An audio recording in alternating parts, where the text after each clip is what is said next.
Well, 680's Richard Southern joins us now. Richard, U.S. President Donald Trump has announced that he's pulling America out of the Iran nuclear deal. That decision having a major impact on oil, but also Toronto gas prices. Yeah, absolutely. And Trump, Francis, has long criticized this deal, which, by the way, involved lifting sanctions on Iran in exchange for the country pretty much doing away with its nuclear material.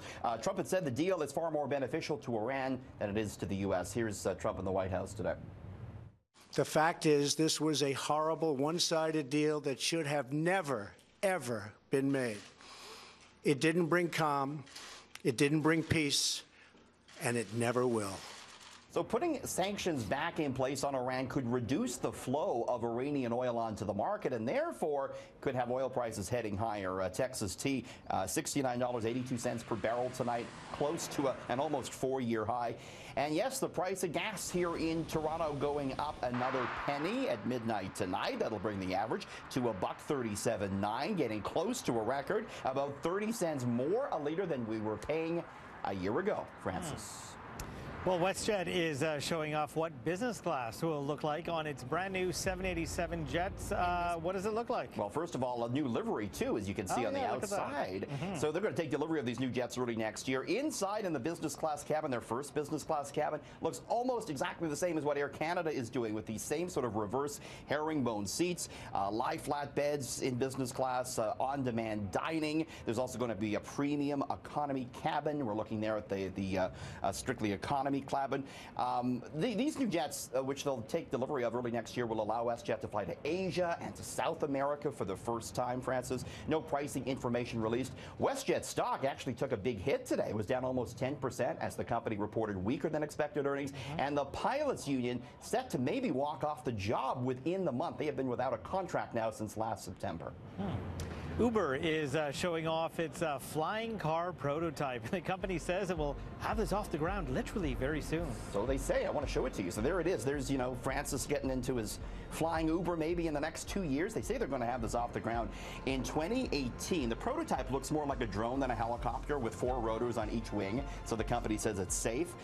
They're going to roll this out in Dallas and Los Angeles in 2020 and then expand it to more cities. The planes would take off and land vertically from designated rooftops. As for the price, Uber says initially you'd pay the same as an Uber Black ride for the same distance. Really? And they will, yeah, so not that much. And they said they'll eventually reduce it to an Uber X type price once more people use it. So they say they're actually going full steam ahead with that, Francis. A flying Uber. I need this to come to Mississauga. Because traffic is nuts. You could sleep in, Francis. You could be in the newsroom in no time. I'm sure there's enough room on this patio to land the Uber right here. Just watch out for Adam Styles now. You That's wouldn't right. want to knock him over. I'll be careful. I will be careful.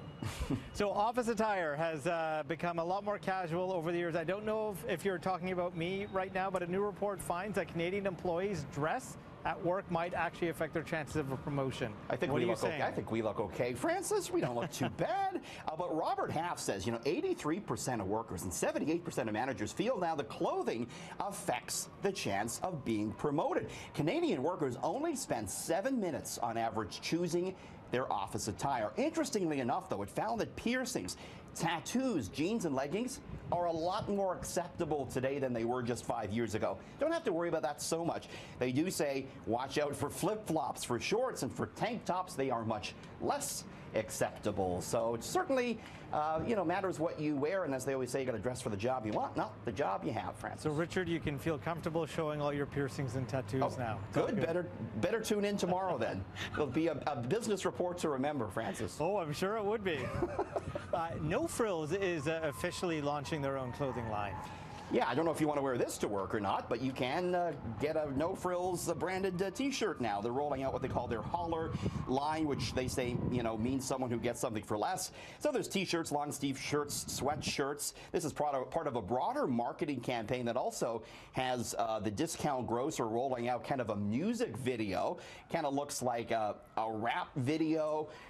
There is, burnouts in the parking lot, people walking on the ceilings in the no-frills. This is all part of a trend here by companies to create some limited edition clothing and create some buzz. A lot of competition in the Canadian grocery space. No-frills, of course, owned by Loblaws, Francis. Well, we do know that not every product to hit store shelves is successful. There's a new book that's looking at some of the biggest product flops of all time. Yeah, I want to show you some of them. You probably remember a lot of these. There's a lot of actually food-related ones, like New Coke back in 1985. New Coke. They tried to create a product that tasted like Pepsi, and they abandoned it within a month, so that was a big disaster. Late 80s, early 90s, Pepsi AM and Crystal Pepsi. Pepsi tried to make a cola for breakfast. Didn't go over very well. 1993, the Apple Newton, $700, didn't do a whole lot. Very much an example of Apple's bad early days. 1995, Nintendo Virtual Boy. They tried to get into VR with that big thing. Apparently, there wasn't much virtual reality about it. A big flop. 1996, McDonald's Arch Deluxe. They spent $100 million marketing this burger. Yeah, it didn't stay on the menu very long. Orbit Soda, you might remember this. Looked like a lava lamp. You could drink that. Flopped, but it's still popular online. There are some people that will sell you that online. What do we got? Wow chips. Remember Orlestra? They were. Remember those. So they were fat-free, and everyone loved it. Fat-free chips, but they had this chemical to make it fat-free called Orlestra. Nobody could digest it. Everyone was in the bathroom with stomach aches. That's a problem. Big flop. Yeah. All right. Thank you, Richard. Thanks, Francis. We'll see you tomorrow. Here's Amanda.